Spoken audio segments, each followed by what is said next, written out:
Hello, everybody. As always, this is Kondrik, and we are back for another stream recap on the Regency Sky Factory 3 server. As you can see, most of my stream was spent working on Botania stuff. I got the water portion of the Petal Apothecary automated, not using the method that caused the crash earlier, obviously.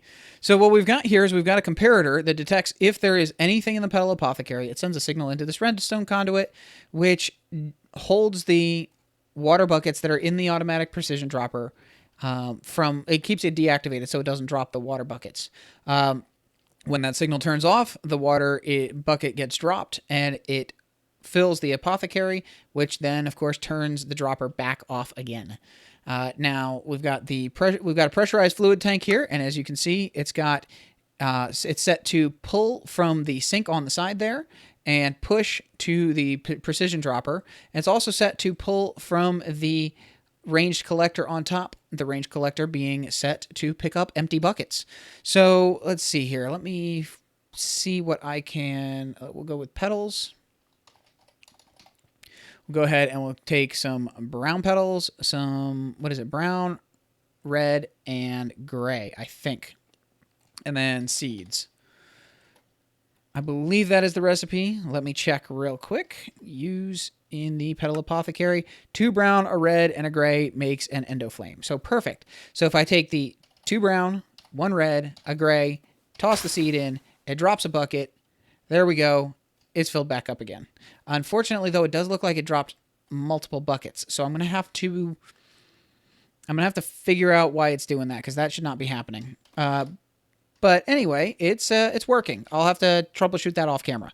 But what we've got over here, and now that I have this other Endoflame, I can put this down over here. We'll go ahead and maybe I'll just go... Let's see, can that reach? That can reach. What I've got here is the standard automatic fueling of Endoflames by putting some kind of fuel in a hopper, which is blocked by a pressure plate and some redstone conduit. So there will always be 2 red coal sitting on this pressure plate. Whenever they get picked up by something, the pressure plate will be released, which will drop 2 more red coal and start the process over again. And as you can see, we are slowly filling the mana pool. In fact, I'm going to go ahead and toss this mana tablet back on the mana pool and just let it sit there and fill up. And we also have the runic altar over here, which I haven't really done anything with, except that I don't know. I thought it looked entertaining to have the red coal floating around, so that's what happened.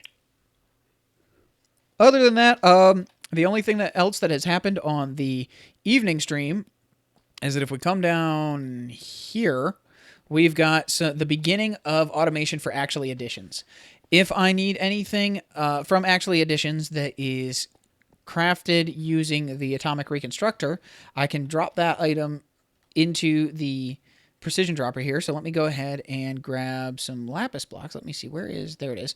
If I grab my wireless grid and let me just do block, let's go ahead and I've already got some redstonia and some palace crystals, but let's go ahead.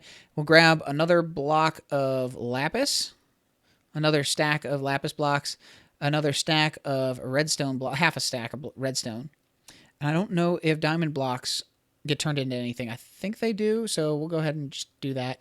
And if I toss these into the precision dropper, you will see that things get dropped.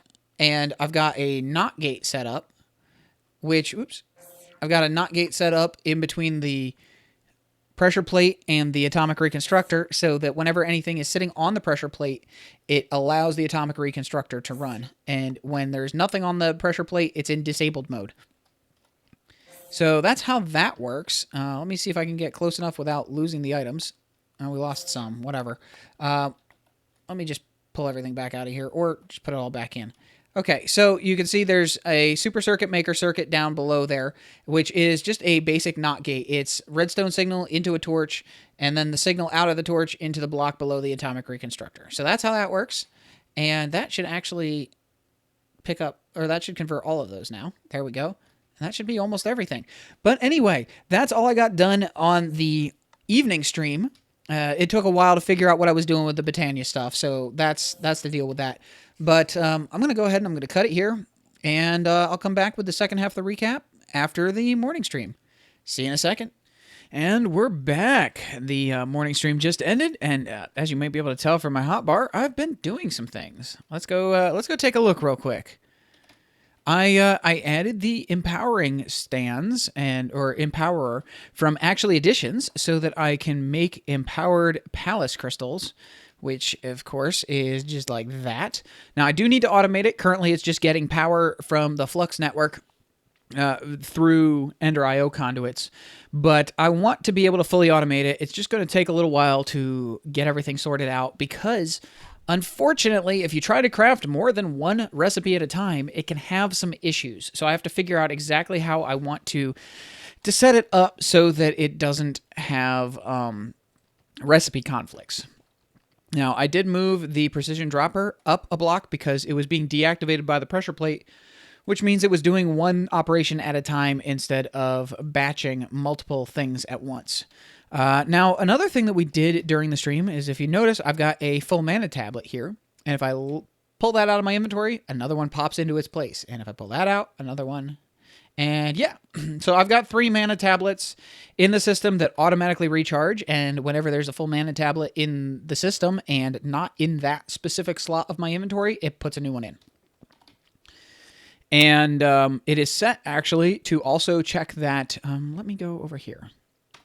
I've got a player chest right here, which is set to only allow access to that one slot of my inventory. And then I've got an importer here that looks for either an empty mana tablet or a mana tablet with about 50% full. And then I've got an exporter here that exports a full mana tablet. And if we turn on the jetpack to just go a little bit faster, if we come up here, you can see that we've got some refined storage cables going along here. And over here, we have a crafter, which will craft all the different things that I care about at the moment that can be done through mana pool crafting. Words are just not happening for me today. It has been a really weird morning, and it's been an extra coffee morning. But I also have an exporter here that exports either an empty mana tablet or a 50% full mana tablet. And that drops it onto this mana pool here. The precision dropper The precision dropper drops it onto this mana pool here, which then fills it up. And I've got this ranged collector, which picks up mana powder and biscuit of totality and mana tablet. And of course, I'm going to have to add all the other recipes to it as well, or just add a second ranged collector set to pick up anything from Botania, which is probably what I'll end up doing. And as you can see, I've added a couple more Endoflames. I still need to add a few more. But for now, we're doing good. We've got mana spreaders. The one mana spreader was just not sending the mana over to the mana pools fast enough. So we've got 3 mana spreaders, all pointing at the first mana pool, and then I've got more mana spreaders moving it from one pool to the next, to the final pool, which is finally full. So if I go ahead and I request mana powder, like so, I already have a stack, but let's go ahead and craft another stack real quick. If we go like this, oops. All right, stack, start, and as you can see, it's dropping gunpowder onto the mana pool, and the mana powder is being picked up by the ranged collector almost as soon as it's created, and there we go. Very, very simple. And if we look in the system, it's really fast. And there we go, 128 now. All right, so that takes care of that. This actually was not as much of an issue as I thought. I know in the previous part of the recap, I was saying that I thought it was dropping 2 buckets at once. It actually is not. What it was doing was I was standing too close to the precision dropper, and I was accidentally picking up the buckets, which I didn't need to do. Now, do I have any more? I do have more water buckets in the system. So let's go ahead and fill this up the rest of the way, just because I can't. Whoop, no. Oh. There we go. Let me put these water buckets away. Oh, the redstone. I need to put that comparator back. See what happens when you're not paying attention? There we go. All right, so we're gonna put the water buckets back, and it's still dropping. It should not be. Something's not right. Okay, well, I'm going to have to fix that between streams because that should be working fine, and it's not. All right. Like I said, today has been a weird day, and my brain is just not quite working as well as it should be. But what we're going to be doing tonight in 4 hours from the time this video goes live, so head on over to kondrik.com/stream to hang out on the stream. What we're going to be doing tonight, I need to make some potency lenses for these mana spreaders to speed up the process over there. I'm also going to see what I can do about automating some more of the actual edition stuff, getting the auto crafting going, and things like that. So, like I said, link in, head on over to the stream if you want to hang out and chat, have some good conversation. Link is in the description. You already heard the link from me earlier. And, yeah. So, that's going to be it for today's recap. Hope you enjoyed it, and I hope to see you in stream. Have a great day, and I'll see you next time.